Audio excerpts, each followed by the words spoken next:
Hello everyone, कैसे हैं आप लोग। आज की क्लास में हम पढ़ने वाले हैं क्लास 10th इंग्लिश का फुटप्रिंट्स विदाउट फीट बुक से चैप्टर नंबर 9 भोली। इसके राइटर है के ए अब्बास। चलिए स्टार्ट करते हैं। ये स्टोरी एक भोली नाम की लड़की के ऊपर होता है। देखते हैं क्या है। फ्रॉम हर वेरी चाइल्डहुड भोली वॉज नेग्लेक्टेड एट होम। तो बचपन से ही भोली को घर में नेग्लेक्ट किया जाता था। घर का कोई सदस्य ऐसा नहीं था जो उस पर ध्यान देता हो। Why did her teacher take special interest in her. लेकिन उसकी एक टीचर थी जो उस पर थोड़ा ध्यान देती है। तो क्यों ध्यान देती है वो देखेंगे स्टोरी में। Did Bholi measure up to her teacher's expectations. तो क्या भोली अपने टीचर की उम्मीदों पर खरी उतरती है या फिर नहीं, चलिए देखते हैं स्टोरी में। Her name was Sulekha but since her childhood every one had been calling her भोली द सिंपलटन। उसका ओरिजिनल नाम सुलेखा था लेकिन बचपन से ही हर कोई उसे भोली बोल के बुलाते थे। और भोली एक हिंदी वर्ड है, आपको मतलब पता ही होगा, मतलब भोला वाला, ठीक है। इंग्लिश में बोले तो इसको सिंपलटन कहते हैं। सिंपलटन होता है a foolish person easily tricked by others. ऐसा इंसान जिसको कोई भी इजीली बेवकूफ़ बना दे, ठीक है। तो ये कुछ इस टाइप की लड़की थी। देखते हैं ऐसा ऐसा क्यों था। She was the fourth daughter of numberdar Ramlal. वो रामलाल की चौथी बेटी थी। और रामलाल जो थे वो एक नंबरदार थे। नंबरदार होता है an official who collects revenue. पैसे, लोगों से पैसे कलेक्ट करके गवर्नमेंट को पे करते हैं। ये गवर्नमेंट जॉब होता है, ठीक है। तो रामलाल की वो चौथी बेटी थी। When she was 10 months old, she had fallen off the cot on her head and perhaps it had damaged some part of her brain. तो जब वो 10 महीने की थी तब वो अपने पालने से नीचे गिर गई और सिर के बल गिरी, इसलिए उसका ब्रेन का कुछ पार्ट डैमेज हो गया। That was why she remained a backward child. इसीलिए वो थोड़ी बैकवर्ड चाइल्ड थी। बैकवर्ड चाइल्ड मतलब उतनी इंटेलिजेंट नहीं थी वो, ठीक है। And came to be known as Bholi the simpleton. इसीलिए उसका नाम क्या पड़ गया, भोली पड़ गया। और इसका मतलब होता है सिंपलटन, ठीक है। तो इसका नाम भोली क्यों पड़ा, उसका रीज़न है ये ग्रीन से अंडरलाइन किया हुआ है। जैसे जैसे हम अंडरलाइन किए वैसे वैसे आप भी अंडरलाइन करते चले। ये सब आपका नोट्स का काम करेगा, ठीक है। चलिए आगे बढ़ते हैं। At birth the child was very fair and pretty. भोली जब पैदा हुई थी तो काफ़ी गोरी थी और काफ़ी सुंदर थी देखने में। But when she was 2 years old she had an attack of smallpox. लेकिन जब वो 2 साल की थी तभी उसे कौन सा बीमारी पकड़ लिया, स्मॉल पॉक्स। आपको पता होगा छोटी माता इसको बोलते हैं, ठीक है। Only the eyes were saved. सिर्फ आंख बच गया। But the entire body was permanently disfigured by deep black pock marks. लेकिन उसका सारा शरीर में परमानेंटली एक मार्क या फिर स्कार बन गया।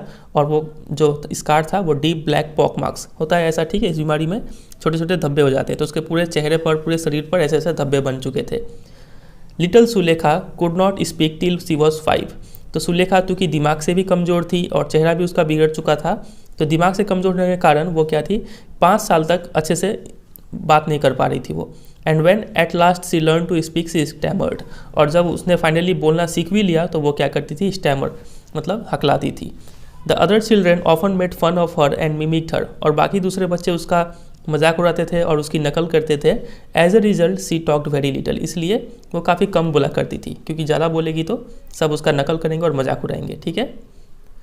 तो ये रहा भोली का कुछ डिसेबिलिटी जो येलो से हाईलाइट किया हुआ है। ब्रेन भी कमज़ोर था, डीप ब्लैक पॉक मार्क्स थे उसके पूरे बॉडी पे, और वो स्टैमरिंग भी करती थी। Ramlal had 7 children. रामलाल कौन है, आपको याद होगा, यहाँ पे जिक्र हुआ था, इनके पिता का नाम है, ठीक है। तो उनके टोटल 7 बच्चे थे, 3 बेटे थे और 3 बेटियाँ। And the youngest of them was Bholi. और भोली सबसे छोटी थी।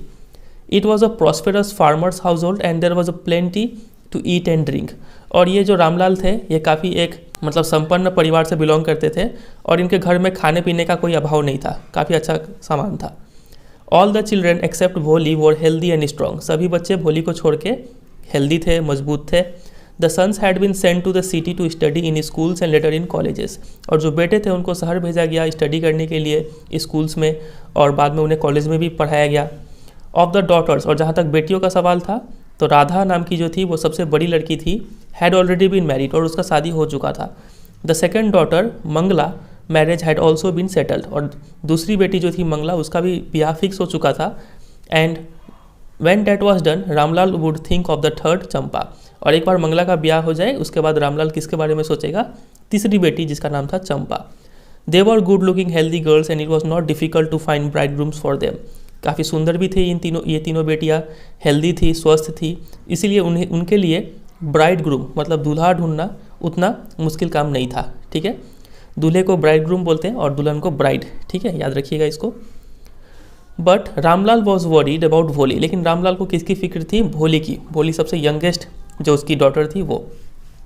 She had neither good looks nor intelligence. क्यों वॉरिड थे? क्योंकि ना ही उसके पास गुड लुक्स था। गुड लुक्स क्यों नहीं था? क्योंकि उसका शरीर पर क्या थे? डीप ब्लैक पॉक मार्क्स थे बिकॉज ऑफ स्मॉल पॉक्स। ठीक है, तो अच्छा लुक्स भी नहीं था और इंटेलिजेंस भी नहीं था। इंटेलिजेंस क्यों नहीं था? क्योंकि उसका some part of brain damage हो चुका था, क्योंकि जब वो 10 मंथ्स की ओल्ड थी तो वो अपने कॉट से नीचे गिर चुकी थी। ठीक है, तो काफ़ी चीज़ यहाँ पे था जो आपको याद करके रखना है। आगे बढ़ते हैं। ये देखिए, ये पिक्चर देखिए, काफ़ी अच्छा पिक्चर है और बहुत लोग इसे इमोशनल भी हो सकते हैं। देखिए यहाँ पे ये है रामलाल, ये उनकी वाइफ होंगी, ये उनकी कोई बेटी होंगी। राधा का तो शादी हो चुका है, तो ये क्या तो मंगला नहीं तो चंपा होगी। और यहाँ पे आप पिक्चर देख के समझ पा रहे हैं ये कौन है? हमारी भोली है। ठीक है, काफ़ी अच्छा ड्राइंग बना है ये। चलिए आगे देखते हैं। Bholi was 7 years old when Mangala was married. अब मंगला का शादी हो जाता है, तब भोली 7 साल की थी। The same year a primary school for girls was opened in her village. और उसी साल लड़कियों के लिए एक प्राइमरी स्कूल खोला गया। ठीक है, उनके गांव में। The tehsildar sahib came to perform its opening ceremony. तो तहसीलदार साहिब जो थे वो आए और वहाँ का उन्होंने उद्घाटन कर दिया। ही सेड टू रामलाल, और उन्होंने रामलाल को कहा कि as a revenue official you are the representative of the government in the village and so you must set an example to the villagers.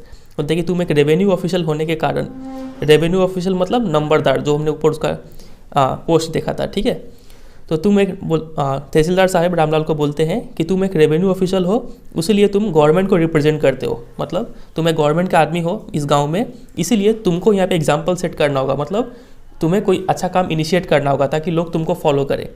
ठीक है, क्योंकि तुम गवर्नमेंट को रिप्रेजेंट करते हो। तो यू मस्ट सेंड, तो इसके लिए तुम्हें क्या करना होगा? You must send your daughters to school. तुम अपने बेटियों को भी स्कूल भेजो ताकि लोग तुम्हारे देखा देखी वो लोग भी अपने बेटी को स्कूल भेजें। That night when Ramlal consulted his wife, she cried, "Are you crazy? If girls go to school, who will marry them?" तो उसी रात रामलाल अपनी वाइफ से कंसल्ट करते हैं, इस मुद्दे पर बात करते हैं। तो उसकी वाइफ चिल्ला के बोलती है कि क्या तुम पागल हो गए हो? अगर लड़कियां स्कूल जाएगी तो उनसे शादी कौन करेगा?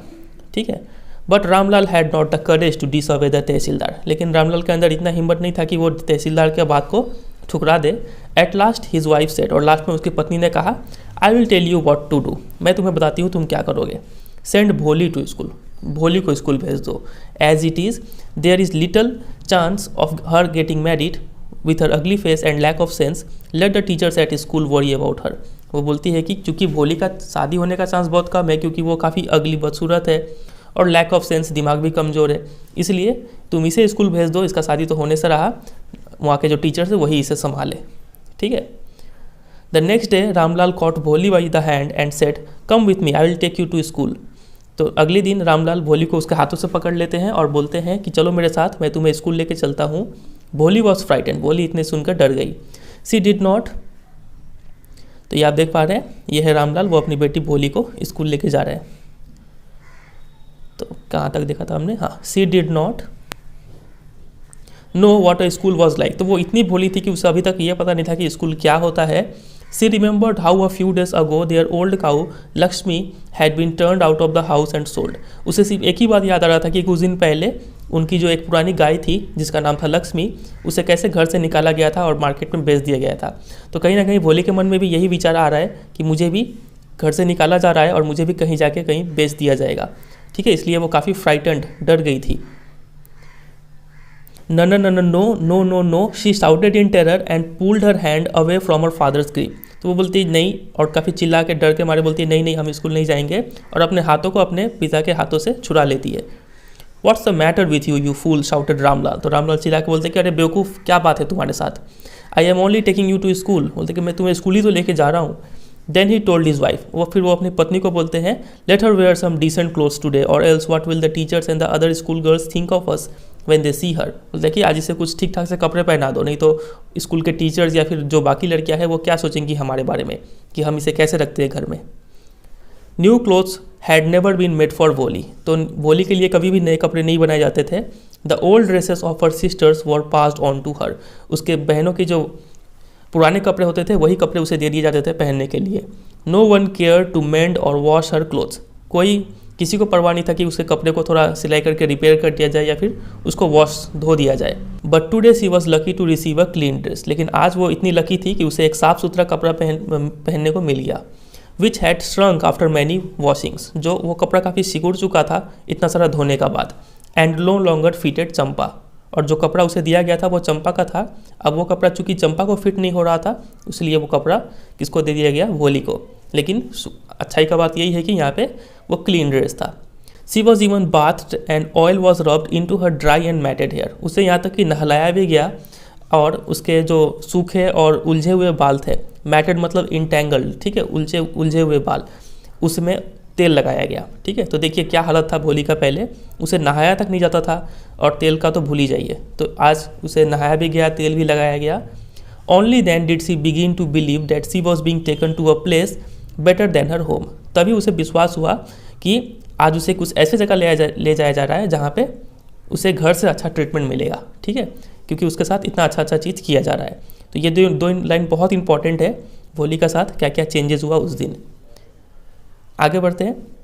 When they reached the school, the children were already in their classrooms. तो जब वे लोग स्कूल पहुँचे, दे कौन है यहाँ पे, रामलाल और भोली। ठीक है, जब वे लोग स्कूल पहुँचे तो बच्चे लोग पहले से ही अपने क्लासरूम्स में बैठे हुए थे। Ramlal handed over his daughter to the headmistress, तो रामलाल ने अपनी डॉटर को मतलब भोली को हेड मिस्ट्रेस के हाथों में दे दिया। Left alone the poor girl looked about her with fear laden eyes, अब चूंकि भोली वहाँ पे अकेली थी तो वो लड़की बेचारी सी क्या कर रही थी, काफ़ी डरे हुए आंखों से अपने आसपास का नज़ारा को देखी। देयर वर सेवरल रूम्स, और क्या देखी, वो देखी कि वहाँ पे कई सारे रूम्स है, मतलब क्लासरूम्स है। And in each room girls like her squatted on mats, और हर एक रूम में उसकी जैसे ही लड़कियाँ, उसकी उम्र की लड़कियाँ जो थी चटाई पे बैठी हुई थी। ठीक है, स्क्वाटेड मतलब ऐसे पालथी मार के बैठी हुई थी। रीडिंग फ्रॉम बुक्स और राइटिंग ऑन स्लेट्स, कुछ बच्चे पढ़ रहे थे बुक से और कुछ बच्चे स्लेट में लिख रहे थे। स्लेट क्या होता है पता ही होगा आपको, आप ये इमेज में भी देख पा रहे हैं और हो सकता है आपने अपने बचपन में यूज़ किया हो इसे। The headmistress asked Bholi to sit down in a corner in one of the classrooms, तो हेड मिस्ट्रेस भोली को एक क्लासरूम में ले जाती है और वहाँ के किसी कोने में बोलती है जाकर बैठ जाओ वहाँ पे। Voli did not know what exactly a school was like and what happened there, but she was glad to find so many girls almost of her own age present there. भोली को ये पता नहीं था कि स्कूल क्या होता है और स्कूल में क्या किया जाता है। ठीक है, लेकिन उसे इस बात का खुशी था कि वहाँ पे उसे कई सारी लड़कियाँ मिली जो लगभग उसी के एज की थी।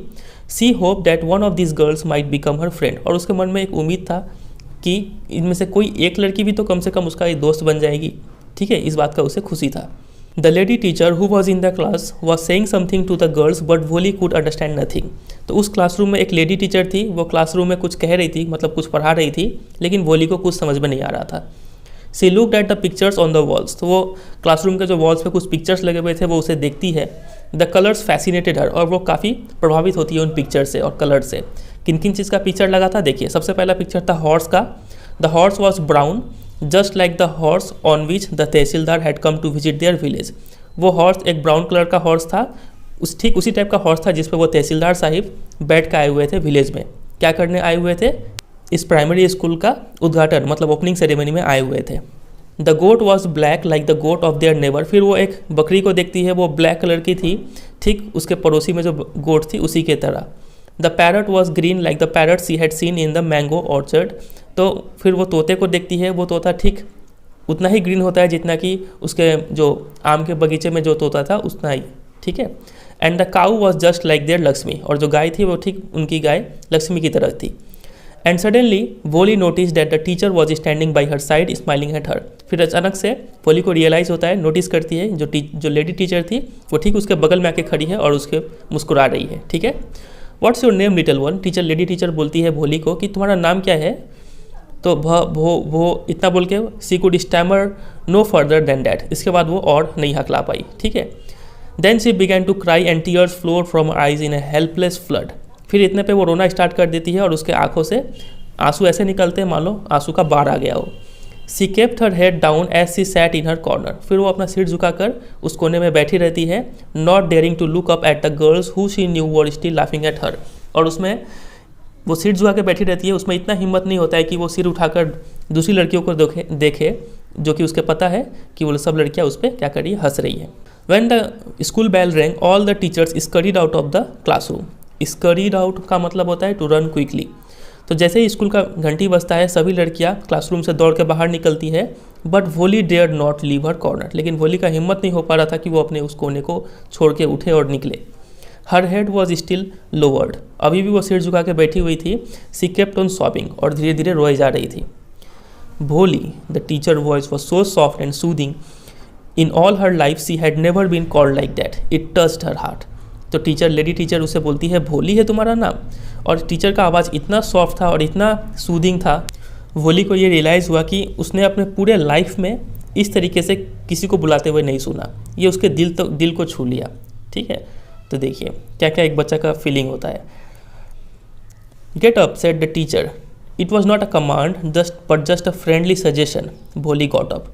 तो टीचर बोलती है उठ जाओ बच्चे, वो एक कमांड नहीं था, कोई ऑर्डर नहीं था, जस्ट अ फ्रेंडली सजेशन। एक दोस्त की तरह बोलते कि उठो भोली, ऐसे बात कर रही थी वो, और इतना सुन के भोली भी उठ गई। ठीक है, now tell me your name. Teacher बोलती है कि मुझे अपना नाम बताओ। Sweat broke out over her whole body, इतना सुन के ही उसके पूरा शरीर पसीना पसीना हो गया, वो पूरा नर्वस हो चुकी थी। Would her stammering tongue again disgrace her, वो सोचने लगी कि क्या उसका हकलानापन फिर से उसे शर्मिंदा करेगा। For the sake of this kind woman however she decided to make an effort, लेकिन उसे टीचर काफ़ी प्यारी लग रही थी, इसलिए उसने भोली ने सोचा कि चलो एक बार और कोशिश करते हैं। She had such a soothing voice, इतना अच्छा वॉइस था उन टीचर का। She would not laugh at her, वो सोचती है कि वो मेरा मजाक तो नहीं उड़ाएंगी। भो इतना बोल के फिर से सी बिगैन टू स्टैमर, फिर से हकलाना स्टार्ट कर दी। Well done the teacher encouraged her. अब ये काफ़ी उस टीचर ने अच्छा किया। ठीक है, टीचर उसे क्या कर रही है, इनकरेज कर रही है कि बहुत अच्छे और आगे कर लो, बोलो। Come on now the full name, बोलते कि हाँ आगे पूरा नाम अब आ जाएगा। भो तक पहुँच चुकी है वो, तो भोली लास्ट में वो बोली देती है। ठीक है, Bholi. At last she was able to say it and felt relieved as if it was a great achievement. Last में उन्होंने जब भोली ने अपना पूरा नाम बोल दिया तो काफ़ी उसे रिलीफ फील हुआ, मानो कि जैसे उसने बहुत बड़ा चीज़ हासिल कर लिया हो। Well done the teacher पैटेड her affectionately, तो टीचर उसका तारीफ करती है कि बहुत अच्छा, फिर उसके पीठ को थपथपाती है। एंड सेड, और बोलती है put the fear out of your heart and you will be able to speak like everyone else. वो उसे काफ़ी अच्छा सजेशन देती है और बोलती है कि अपने दिल से डर को हटा दो और फिर तुम ठीक बाकी लोगों की तरह भी तुम भी बात कर पाओगी। ठीक है, तो ऐसा होता है। हाँ, छोटे बच्चों में कभी ना कभी एक छोटा सा डर आ जाता है और उस डर का वजह से वो लोग पूरा लाइफ उसको फेस करते रहते हैं। लेकिन अगर वही डर कोई इंसान हटा दे तो वो बच्चा पूरी नॉर्मल हो सकता है। समझ रहे बात कह रही। तो भोली के साथ भी कुछ ऐसा ही हो रहा है। क्योंकि उसके कुछ बच्चे मजाक उड़ा देते थे, उसका कॉन्फिडेंस डाउन हो जाता था, इसलिए वो अच्छे से बात नहीं कर पाती थी। लेकिन जैसे ही टीचर ने उसे इनकरेज करना स्टार्ट किया, थोड़ा प्यार से बात कर लिया, तो उसका मन काफ़ी हल्का हुआ। ठीक है, Bholi looked up as if to ask really, तो भोली सिर उठाकर अपने टीचर को देखती है और मानो वो क्या कह रही हो, उसके आंखों से एक्सप्रेस हो रहा हो कि सच में मैं बाकी लोगों की तरह बात कर सकती हूँ। Yes it will be very easy. तो टीचर बोलती है कि हाँ ये बहुत आसान होगा। You just come to school every day, will you come. Teacher बोलती है कि तुम सिर्फ रोज़ स्कूल आओ, क्या तुम आओगी। भोली नॉडेड, भोली अपना सिर हिला के बोलती है हाँ। नो से इट अलाउड, टीचर बोलती है कि नहीं, सिर हिलाने से काम नहीं चलेगा, मुंह से बोलो ये यस। तो and Bholi herself was astonished that she had been able to say it. और यस जैसे ही भोली ने कहा तो भोली खुद में चौंक गई कि वो उसने एक शब्द बोल दिया है और इस बार उसने कम हकलाया। Didn't I tell you, now take this book. तो टीचर ने कहा मैंने कहा था ना तुम बोल पाओगी, अब तुम ये बुक लो। ठीक है, तो टीचर उसको एक बुक देती है। The book was full of nice pictures and the pictures were in colour, dog, cat, goat, horse, parrot, tiger and a cow just like Lakshmi. तो उस बुक में कई सारे पिक्चर्स थे और पिक्चर्स काफ़ी कलरफुल थे। इन सब चीज़ों का पिक्चर्स बना हुआ था और उसमें एक काऊ भी थी, ठीक लक्ष्मी की तरह। And with every picture was a word in big black letters, और हर एक पिक्चर के नीचे एक वर्ड लिखा हुआ था। मतलब वो एक अल्फ़ाबेट का बुक था, A for apple, B for boy, bat, वैसा वाला book. In 1 month you will be able to read this book, then I'll give you a bigger one, then a still bigger one। तो teacher बोलती है कि 1 महीने के अंदर तुम ये बुक पढ़ना सीख जाओगी, फिर मैं तुम्हें एक और बड़ा बुक दूंगी, उसके बाद और बड़ा। In time you will be more learned than anyone else in the village. फिर एक वक्त ऐसा आएगा जब तुम इस विलेज में सबसे ज़्यादा पढ़ी लिखी लड़की बन जाओगी। Then no one will ever be able to laugh at you, फिर कोई तुम पे नहीं हंसेगा। People will listen to you with respect and you will be able to speak without a slightest stammer. Understand. तो टीचर बोलती है कि लोग तुम्हें काफ़ी रेस्पेक्ट देंगे और तुम्हारी बात सुनेंगे और तुम बिना हकलाए, हल्का सा भी बिना हकलाए तुम फ्लुएंटली बात कर पाओगी। समझी कि नहीं समझी। Now go home and come back early tomorrow morning. Teacher बोलती है कि आप घर जाओ और कल सुबह जल्दी आ जाना। Voli felt as if suddenly all the bells in the village temple were ringing and the trees in front of the school house had blossomed into big red flowers. फिर वोली को मानो ऐसा महसूस होता है कि जितने भी विलेज टेम्पल है, जितने भी मंदिर है गांव में, वो सब का घंटियाँ जो है वो बजने लगी है, ऐसा उसे फील होता है। और जो स्कूल हाउस के आगे जो ट्रीज़ थी वो ट्री मानो खिल के क्या बन चुकी हो, बिग रेड फ्लावर्स बन चुकी हो। मतलब उसे काफ़ी अच्छा फीलिंग होता है।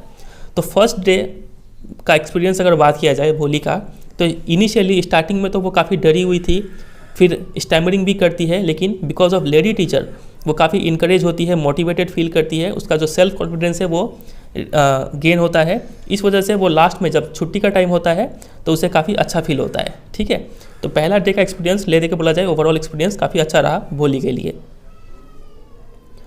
Her heart was throbbing with a new hope and a new life. उसका दिल मानो धड़क रहा हो एक नई उम्मीद के साथ और एक नया लाइफ के साथ, मानो उस दिन उसे नया लाइफ मिल गया हो। ठीक है, काफ़ी अच्छा लाइन है ये, इंपॉर्टेंट लाइन, इसको भी अंडरलाइन कीजिएगा। चलिए आगे बढ़ते हैं। तो ऐसे करते करते 10 द ईयर्स पास्ट, कई साल गुजर जाते हैं। The village became a small town, वो विलेज अब टाउन में कन्वर्ट हो चुका था। The little primary school became a high school, और जो प्राइमरी स्कूल था जिसमें भोली पढ़ने जाती थी वो अब एक हाई स्कूल बन चुका था, मतलब 10 तक हो गया होगा वो school. There were now a cinema under a tin shed and a cotton ginning mill, वहाँ पे एक सिनेमा भी बन चुका था अंडर अ टीन शेड। ठीक है, ऐसा होता है छोटे छोटे गाँव में कि ऐसा घर जैसा स्ट्रक्चर होता है और उसके अंदर एक टीवी लगा होता है, लोग उसी में आके मूवी देखते हैं, तो उसे ही सिनेमा कहा गया है। And a cotton ginning mill, ginning क्या होता है, separating raw cotton from its seed, बीज से कॉटन को निकालने का प्रोसेस को गिनिंग मिलते हैं, तो उसका एक मिल भी लग चुका था उस स्मॉल टाउन में। The mail train began to stop at their railway station, वहाँ पे एक रेलवे स्टेशन था, वहाँ पे जो मेल ट्रेन थी जो चिट्ठियाँ लेके जाती थी वो भी वहाँ पे रुकने लगी। ठीक है, तो काफ़ी डेवलप हुआ वक्त के साथ साथ। वन नाइट आफ्टर डिनर, तो एक रात क्या होता है, खाना खाने का बाद Ramlal said to his wife, Ramlal अपनी पत्नी को बोलता है, then shall I accept Bishamber's proposal, तो क्या मैं बिशंबर का प्रपोजल एक्सेप्ट कर लूँ। अब आप सोच रहे होंगे ये बिशंबर कौन है, तो देखिए यहाँ पे जो है, यहाँ पे कई सारे साल गुजर चुके हैं। तो राधा का शादी तो पहले हो चुका था, फिर सेकंड में कौन था, मंगला, मंगला का शादी फिक्स हो चुका था तो उसका शादी भी हो गया। उसके बाद चंपा थी, चंपा का भी शादी हो गया। अब किसका शादी का बात चल रहा है, भोली का शादी का बात चल रहा है। ठीक है, तो भोली का जो होने वाला जो ब्राइड ग्रूम है, प्रोस्पेक्टिव ब्राइड ग्रूम, वो कौन है, बिशंबर नाथ है। यहाँ पे सिर्फ बिशंबर लिखा हुआ है, आगे हमें स्टोरी में पता चलेगा फुल नाम क्या है, बिशंबर नाथ। तो भोली के लिए रिश्ता आया हुआ है बिशंबर नाथ से। तो जो रामलाल है वो अपनी पत्नी से बोलते हैं कि क्या मैं बिशंबर्स का प्रपोजल एक्सेप्ट कर लूँ, तो उसकी पत्नी बोलती है यस सर्टेनली, बोले कि हाँ ठीक है बिल्कुल एक्सेप्ट करो। Bholi will be lucky to get such a well to do bridegroom, Bholi काफ़ी लकी होगी कि उसे इतना अच्छा दूल्हा मिल रहा है। अब बिग शॉप क्यों अच्छा है उसकी माँ की नज़र में, क्योंकि उसका एक काफ़ी बड़ा सा दुकान है, a house of his own, अपना घर है, and I hear several thousand in the bank, और मुझे तो सुनने को मिला है उसके बैंक अकाउंट में भी कई हज़ार रुपए रखे हुए हैं, इसलिए वो अच्छा दूल्हा है। More over he is not asking for any dowry, और ये तो सबसे इंपॉर्टेंट बात है कि वो हमसे दहेज नहीं ले रहा है, इसलिए ये बिशंबर भोली के लिए परफेक्ट मैच है। ठीक है, that's right, but he is not so young, you know, almost the same age as I am, and he also limps. अब ये देखिए, ये सुन के आपका मन उदास हो जाएगा। रामलाल बोलते हैं कि हाँ तुम सही कह रही हो, अपनी पत्नी को बोलते हैं, लेकिन वो उतना यंग नहीं है, जवान नहीं है, वो लगभग मेरी उम्र का है वो। अब ये देखिए, और वो साथ ही साथ उम्र तो ज़्यादा है ही इस बिशंबर नाथ का, साथ ही साथ ही ऑल्सो लिम्स, वो लंगड़ाता भी है। अब ये देखिए, ये काफ़ी अब बुरा लग रहा है। Moreover the children from his first wife are quite grown up, और उससे भी बड़ा बात, जो उसकी पहली बीवी थी उसके जो बच्चे हैं वो भी काफ़ी बड़े हो चुके हैं। मतलब ये बिशंबर नाथ का सेकंड मैरिज है, तो काफ़ी मतलब सिर्फ पैसा ही है, पैसा छोड़ के उस बिशंबर नाथ में और कोई क्वालिटी नहीं है जिसको देख के शादी किया जा सके। आगे बढ़ते हैं, देखते हैं क्या होता है। So what does it matter, his wife replied, तो भोली की माँ और रामलाल की वाइफ जो थी वो बोलती है कि इससे क्या फ़र्क पड़ता है, 45 और 50 कितना उम्र का होगा, 45 साल या फिर 50 साल का होगा। It is not a great age for a man, ये एक मर्द का इतना उम्र तो ज़्यादा नहीं होता है। We are lucky that he is from another village and he does not know that her pock marks and her lack of sense. तो उसकी पत्नी बोलती है कि हम लोग तो लकी है कि वो दूसरे गांव से है, कि उसे पता नहीं है कि उसके चेहरे पर पॉक मार्क्स है और उसका थोड़ा बुद्धि भी कम है, उसे ये बात पता नहीं तो वो शादी नहीं करता। If we don't accept this proposal she may remain unmarried all her life. उसकी पत्नी बोलती है अगर हम उसका जो प्रपोजल है, जो ऑफ़र है वो एक्सेप्ट नहीं करेंगे तो हो सकता है हमारी भोली ज़िंदगी भर कुंवारी रह जाए। Yes but I wonder what Bholi will say. तो रामलाल बोलते हैं कि हाँ ठीक है, तुम सही कर रही हो, लेकिन मुझे शक है कि भोली क्या कहेगी, भोली एक्सेप्ट करेगी कि नहीं।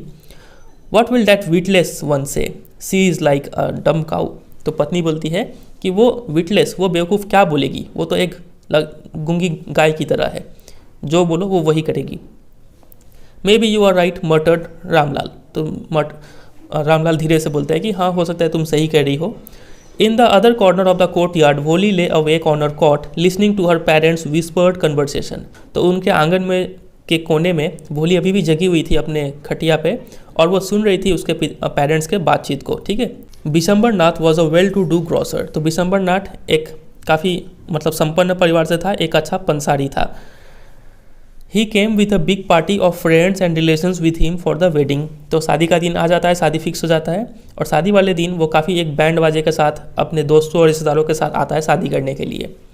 अ brass band playing a popular tune from an Indian film headed the procession.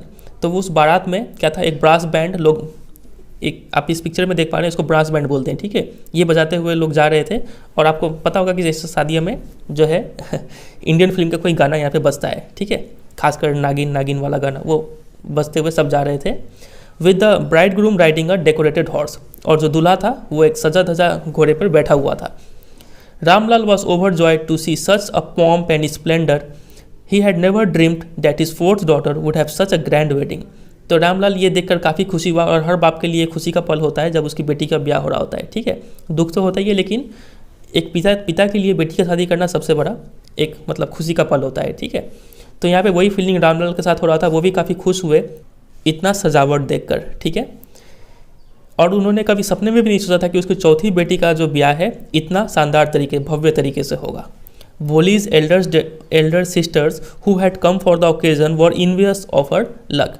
और इतना सजावट था कि भोली की जो बड़ी बहनें थी, राधा हो गया, मंगला हो गया, चंपा हो गया, ठीक है, ये लोग भी काफ़ी थोड़ा इन्वियस हो गए, थोड़ा जेलस फील करने लग गए उसके लक से। ठीक है कि इसका शादी इतना सजावट के साथ हो रहा है। When the auspicious moment came the priest said bring the bride. तो जब वो शुभ मुहूर्त आ गया, शादी का मुहूर्त, तो पंडित जी बोलते हैं कि दुल्हन को लाइए। Bholi clad in a red silken bridal dress was led to the bride's place near the sacred fire. तो वोली क्या पहनी हुई थी, रेड कलर का सिल्क जो दुल्हन का ड्रेस होता है वो पहनी हुई थी, और उसे लाया गया और कहाँ पे बैठ गई, वो जहाँ पे आग जल रहा होता है उसके पास में जो दुल्हन का बैठने का जगह होता है वहाँ पे बैठी।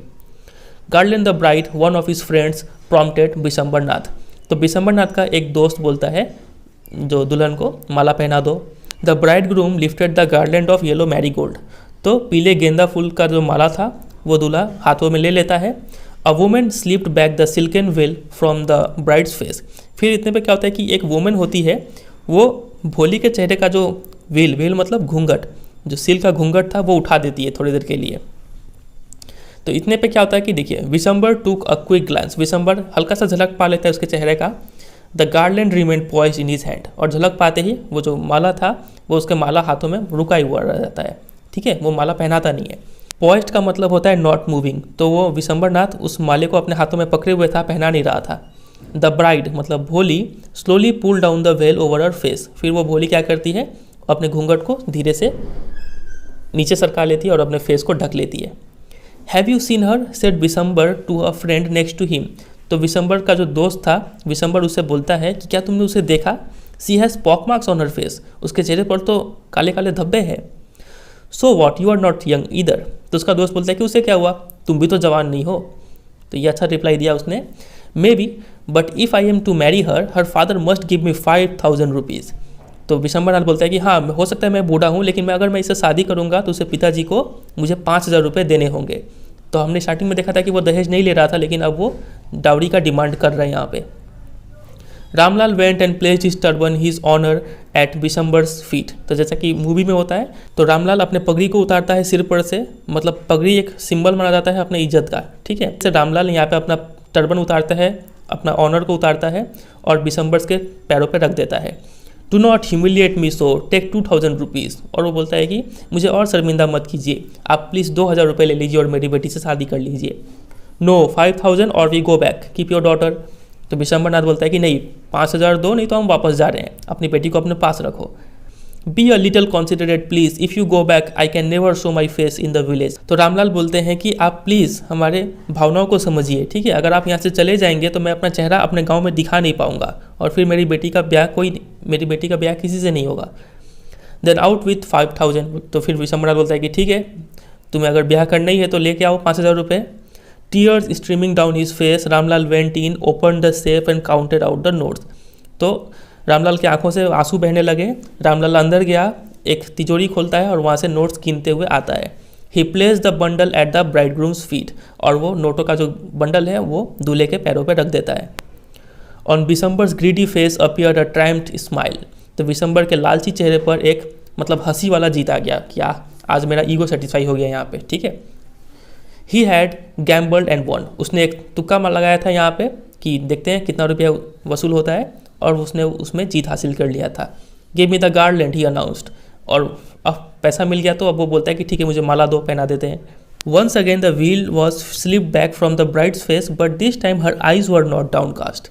तो एक बार फिर से जो दुल्हन थी भोली, उसके चेहरे के ऊपर से जो घूंघट है वो पीछे से रखता है, लेकिन इस बार उसकी आंखें नीचे नहीं देख रही थी। डाउनकास्ट मतलब लुकिंग डाउनवर्ड्स, ठीक है। सी वॉज लुकिंग अप, इस बार वो अपने आंखों से ऊपर देख रही थी। Looking straight at her prospective husband, वो ठीक अपने होने वाले पति के चेहरे पर देख रही थी। In her eyes there was neither anger nor hate, only cold contempt. उसकी आंखों में ना ही गुस्सा था ना ही नफरत था, सिर्फ क्या था, कंटेम्प्ट था। कंटेम्प्ट मतलब नो रेस्पेक्ट, कोई इज्जत नहीं था, डिसरेस्पेक्ट था अपने पति के लिए, होने वाले पति के लिए। Bishamber raised the garland to place it around the bride's neck but before he could do so Bholi's hand struck out like a streak of lightning and the garland was flung into the fire. तो विशंबर उस माले को उठाता है और अपनी होने वाली पत्नी मतलब भोली के गले में वो माला डालने वाला होता है, लेकिन उससे पहले भोली का हाथ मानो बिजली की गति से, ठीक है, लाइटनिंग की गति से उस माले को मारता है, स्ट्राइक करता है, और वो माला उड़ के कहाँ पे गिर जाता है, उस आग में जाके गिर जाता है। आप इस पिक्चर में भी देख पा रहे हैं। या आप देखिए होने वाले लालची दूल्हे को, विशंबर नाथ, देख के भी काफ़ी एजेड लग रहा है। और यहाँ पे नीचे आप देख पा रहे हैं ये है सेक्रेट फायर, ठीक है, और इसमें ये माला जाके गिर पड़ा है। और ये है हमारी भोली और ये है रामलाल, ठीक है। चलिए आगे देखते हैं। She got up and threw away the wheel, और वो उठ जाती है वहाँ से और अपने व्हील जो घूंघट था उसे भी उठा लेती है। पिताजी सेड भोली इन अ क्लियर लाउड वॉइस, तो भोली काफ़ी क्लियर और ज़ोर से बोलती है पिताजी। And her father mother sister brothers relations and neighbours were startle to hear her speak without even the slightest stammer. और उसके जितने भी परिचित लोग थे, माता पिता भाई बहन बाकी जितने भी रिश्तेदार और पड़ोसी थे, वो सब स्टार्टल चौंक जाते हैं कि भोली इतना क्लियर बोल रही है विदाउट द स्लाइटेस्ट स्टैमर, हल्का सा भी नहीं हकलाई, और उसने क्लियरली पिताजी बोल दिया। पिताजी take back your money, I am not going to marry this man, बोले कि पिताजी आप पैसा ले लीजिए वापस, मैं इस इंसान से शादी नहीं करूंगी। रामलाल वॉज थंडरस्ट्रक, थंडरस्ट्रक का मतलब होता है वेरी सरप्राइज्ड या फिर शॉक्ड, ठीक है। तो रामलाल काफ़ी चौंक गए थे ये सब इंसिडेंट देखकर। The guest began to whisper, और जो मेहमान आए हुए थे वो सब आपस में ही फुसफुसा रहे थे। क्या बात कर रहे थे, सो सेमलेस सो अगली एंड सो सेमलेस, मतलब कि बड़ी बेशरम है, बड़ी बदसूरत है, बड़ी बेशरम है, ऐसा सब मेहमान आपस में बात कर रहे थे। तो ऐसा होता है समाज में, कुछ भी होता है तो हर उंगली जो है वो लड़की की तरफ ही उठता है, ठीक है। Bholi are you crazy shouted Ramlal, तो रामलाल बोलता है भोली क्या तुम पागल हो गई हो, you want to disgrace your family, तो रामलाल बोलते हैं कि क्या तुम अपने पूरे परिवार को समाज में बेइज्जत करना चाहती हो। Have some regard for our izzat, कुछ तो लिहाज रख लो हमारी इज्जत का। For the sake of your izzat said Bholi I was willing to marry this lame old man, तो भोली बोलती है कि पिताजी आपके इज्जत के लिए ही मैं इस लंगड़े बूढ़े इंसान से शादी करने के लिए तैयार हो गई थी। But I will not have such a mean greedy and contemptible coward as my husband, I won't I won't I won't. Bholi बोलती है कि लेकिन मैं इतना छोटा सोच वाला इंसान, इतना लालची इंसान और इतना कंटेम्प्टिबल कावर्ड, कंटेम्प्टिबल का मतलब होता है नॉट डिजर्विंग एनी रेस्पेक्ट, कोई रेस्पेक्ट के लायक ना हो, ठीक है। तो ऐसा कायर इंसान को मैं अपने हस्बैंड के रूप में स्वीकार नहीं कर सकती हूँ और मैं करूँगी भी नहीं। What a shameless girl, we all thought she was a harmless dumb cow, तो एक वहाँ पे ओल्ड वुमेन थी, वो बोलती है कि बड़ी बदतमीज़ लड़की है, हमने तो सोचा था ये एक भोली भाली सी गूंगी सी गाय की तरह है। वोली turned violently on the old women, तो वोली काफ़ी गुस्से से उस ओल्ड वुमेन की तरफ मुड़ती है और बोलती है yes aunty you are right, मतलब कि हाँ आंटी जी आप सही कह रही हैं। You all thought I was a dumb driven cow, आप लोगों ने तो यही सोचा था कि मैं एक गूंगी सी गाय की तरह हूँ। That's why you wanted to hand me over to this heartless creature, और यही रीज़न है कि आप लोग मेरा विवाह इस जो बेदर्द क्रिएचर के साथ करना चाह रहे थे। But now the dumb cow the stammering fool is speaking, लेकिन अब वो गूंगी गाय जो हकलाती थी बेवकूफ़, वो अब बोल रही है। Do you want to hear more, क्या आप कुछ और सुनना चाहेंगी? Bishambernath the grocer started to go back with his party, जो विशंबरनाथ जो दूल्हा था वो अब अपने जो बैंड बाजे के साथ वापस लौटना स्टार्ट कर दिया। The confused bandsmen thought this was the end of the ceremony and struck up a closing song, तो जो बैंड बाजे वाले थे वो लोग कन्फ्यूज़ हो गए और वो लोग सोचने लगे कि अब शायद हो गया, सेरेमनी एंड हो गया, इसलिए उन्होंने विदाई का गाना बजा दिया। Ramlal stood rooted to the ground, his head bowed low with the weight of grief and shame, तो लड़की का बाप का नज़र से आप सोचे तो ये एक काफ़ी उनके लिए दुख भरा पल था, ठीक है। वो उनका मानो वो एक उनका पैर ज़मीन में धंस गया हो, ऐसे वो खड़े थे। हिज हेड बाउड लो, अपना सिर झुकाए हुए थे, with the weight of grief and Shem, वो अपना सिर झुकाए हुए थे क्यों, किसके भार से? ग्रीफ, दुख के भार से और शर्म के भार से उनका सिर झुक चुका था। The flames of the sacred fire slowly died down, तो वो जो आग था वो भी अब बुझ गया था। एवरी वन वॉज गोन, हर कोई जा चुका था। रामलाल टर्न टू भोली एंड सेड, और रामलाल अपनी बेटी भोली की तरफ मुड़ते और बोलते हैं, but what about you, no one will ever marry you now, what shall we do with you. पिताजी अपनी बेटी को बोलते हैं कि लेकिन तुम्हारा क्या होगा भोली, अब तुमसे तो कोई शादी नहीं करेगा, अब हम तुम्हारे साथ क्या करें। एंड सुलेखा, अब देखिए अभी तक भोली में पूरा इस स्टोरी में हर जगह भोली भोली वर्ड यूज़ किया गया था, लेकिन लास्ट में जब भोली ने अपना स्टैमरिंग ख़त्म कर लिया, अब वो अच्छे से बात कर रही है, ठीक है, मंदबुद्धि नहीं रही, ओपनली अपने राइट्स के लिए लड़ रही है, अब उसे यहाँ पे सुलेखा कहा गया है। तो इससे हमें एक चीज़ सीखने को मिलता है कि जब आप अपने पैरों पे खड़े होते हैं और अपने हक के लिए लड़ते हैं तभी आपका नाम बनता है, ठीक है, समाज आपको ऐसी रेस्पेक्ट नहीं देगा।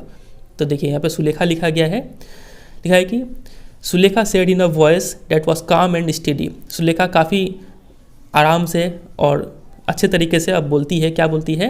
डोंट यू वरी पिताजी, लेकिन पिताजी आप टेंशन मत लीजिए, in your old age I will serve you, आपके बुढ़ापे के दिनों में मैं आपकी सेवा करूँगी। एंड मदर, और मम्मी की भी सेवा करूँगी। And I will teach in the same school where I learn so much, और मैं उसी स्कूल में पढ़ाऊँगी जहाँ पे मैंने इतना चीज़ सीखा है। इजंट डेट राइट मैम, फिर वहाँ पे उसकी मैम भी थी, वो लेडी टीचर, और उनसे बोलते कि मैं सही कह रही हूँ ना ma'am. The teacher had all along stood in a corner watching the drama, और इतनी देर से जो लेडी टीचर थी वो एक कॉर्नर में खड़ी थी और इस पूरे ड्रामे को देख रही थी। टीचर बोलती है येस भोली ऑफ कोर्स, सी रिप्लाइड, बोलते कि हाँ बिल्कुल तुम ऐसा कर सकती हो। And in her smiling eyes was the light of a deep satisfaction that an artist feels when contemplating the completion of her masterpiece, और इतना बोलते ही टीचर के स्माइलिंग आइज़ में ऐसा डीप सेटिस्फैक्शन देखने को मिला, ठीक उसी तरीके से जैसा कि एक आर्टिस्ट फील करता है जब वो एक मानो बहुत ही अच्छा मास्टरपीस बनाया हो, और बना के जब वो सोचता है कि मैंने अच्छा बनाया कि नहीं बनाया, तो जो सेटिस्फैक्शन उस आर्टिस्ट को फील होता है ना, कंटेम्पलेट का मतलब होता है टू थिंक, ठीक है। तो जब आर्टिस्ट सोचता है कि मैंने अपना जो मास्टरपीस है वो कैसा बनाया है, और जब वो अच्छा बन जाता है तब जो आर्टिस्ट के आंखों में जो सेटिस्फैक्शन आता है, वैसा ही सेटिस्फैक्शन इस लेडी टीचर के आंखों में दिख रहा था। इन्हें ये फील हो रहा था कि मैंने जो स्टूडेंट को तैयार किया था जिस उद्देश्य से, वो स्टूडेंट तैयार हो चुका है आज, और वो स्टूडेंट भोली से क्या बन चुकी है, सुलेखा बन चुकी है, ठीक है। तो इसी के साथ ये स्टोरी एंड होता है।